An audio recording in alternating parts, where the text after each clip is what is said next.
बाळ, फ्रीजमधून श्रीखंड काढ ना. आम्ही पूर्वी घरीच बनवायचो श्रीखंड. त्याची चवच वेगळी होती. आता काय सगळं रेडीमेड. आजी, हे श्रीखंड खाऊन बघ.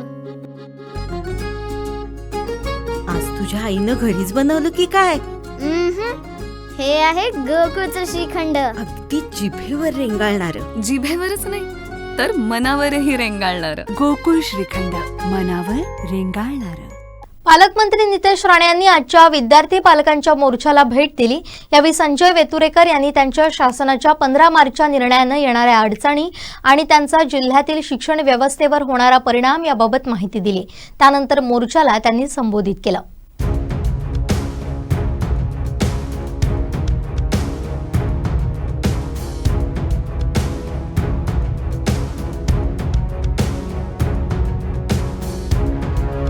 आताच आपण सर्वजण एवढ्या मोठ्या प्रमाणामध्ये इथे जमलेला आहात. जसं मी सुरुवातीला सांगितलं की मी शासनाचा प्रतिनिधी म्हणून आणि या जिल्ह्याचा पालकमंत्री म्हणून आज आपल्याशी इथे संवाद साधण्यासाठी आणि आपली बाजू उद्या सरकारच्या समोर मांडण्याच्या दृष्टिकोनातून आपल्याकडून माहिती घेण्यासाठी इथे आलेलो आहे. मुळामध्ये हे तुम्ही विरुद्ध आम्ही हा होऊ शकत नाही, कारण आपण जिल्हा म्हणून हे एक कुटुंब आहे. आणि म्हणून मला इथे येणं हे कुठल्या राजकीय उद्दिष्टाने नाहीये किंवा तुम्ही आमच्या राज्य सरकारच्या विरोधात काय करत असा नाही आहे. पण आपला सिंधुदुर्ग जिल्हा जी ही मुलं आज या उन्हातानात बसलेली आहेत ते आपल्या जिल्ह्याचं भविष्य आहे आणि त्यांना त्यांचं भविष्य सुखरूप करणं किंवा त्यांचं भविष्य अतिशय योग्य दिशेने घेऊन जाणं या दृष्टिकोनातून आपण सर्वजण इथे जमलेलो आहोत. सर्वात प्रथम तर मी आपल्याला विश्वास देतो की ह्या संदर्भात ह्याच्या अगोदर पण जे आपले आताचे शिक्षण मंत्री आहेत सन्मान्य भुसेजी त्यांच्याबरोबर बसून मी असो, ज्ञानेश्वर म्हात्रेजी आमचे जे या भागाचे आमदार आहेत शिक्षण न्यायाचे, आम्ही दोघंही या संदर्भात त्यांच्याशी बसलो होतो, भेटलो होतो. पण मी आता तुम्हाला या निमित्ताने विश्वास देतो की आपली जी या संदर्भाची कमिटी आहे, उद्या मंगळवार आहे, मंगळवारच्या दिवशी कॅबिनेट असते.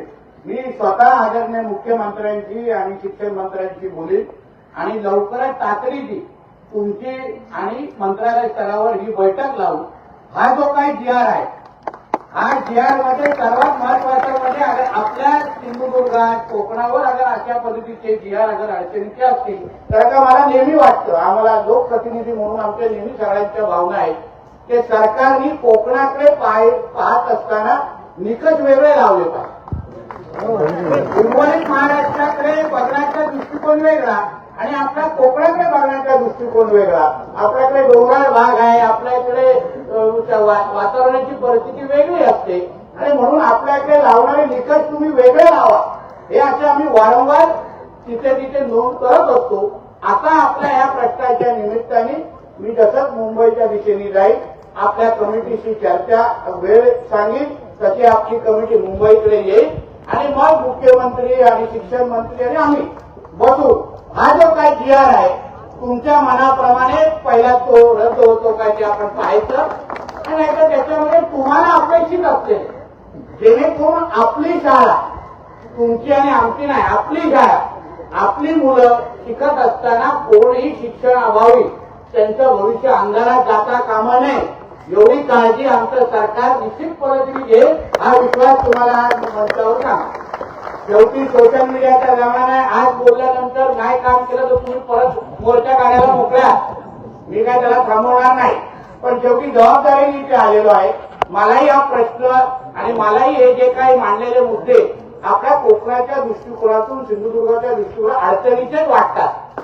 अडचणीचे आहे त्याच्यामध्ये काय बोलू तुम्ही कोणावर राजकीय आरोप किंवा उगाच तुम्हाला जमायचं म्हणून जमत नाही आहे. आपल्या दृष्टिकोनातून या गोष्टी काही चुकीच्या घडलेल्या आहेत त्या बदलून घेण्याची जबाबदारी आज आम्ही शासनामध्ये आहोत म्हणून जबाबदारी आमची आहे आणि त्या दृष्टिकोनातून आम्ही निश्चित पद्धतीने पाऊल उचलू हा विश्वास तुम्हाला आजच्या निमित्ताने मिळेल. आपल्याला विनंती एवढीच आहे, शासनाचा प्रतिनिधी म्हणून मी आलेलो आहे. इथून जाऊन तुमच्या कमिटीच्या संपर्कात मी राहील. कमिटीचा कमी ह्या मुलांना उन्हामध्ये जरा कृपया आपण बसवा, सुखरूप राहील जावा. लवकरात लवकर तुमच्या सगळ्या प्रतिनिधींची चर्चा करून मंत्रालय स्तरावर हा प्रश्न आणि बिहारच्या संदर्भात कसा न्याय देता येईल हे शब्दापेक्षा कृतीतून तुम्हाला करून आम्ही दाखवू, हा विश्वास तुम्हाला आजच्या निमित्ताने देतो.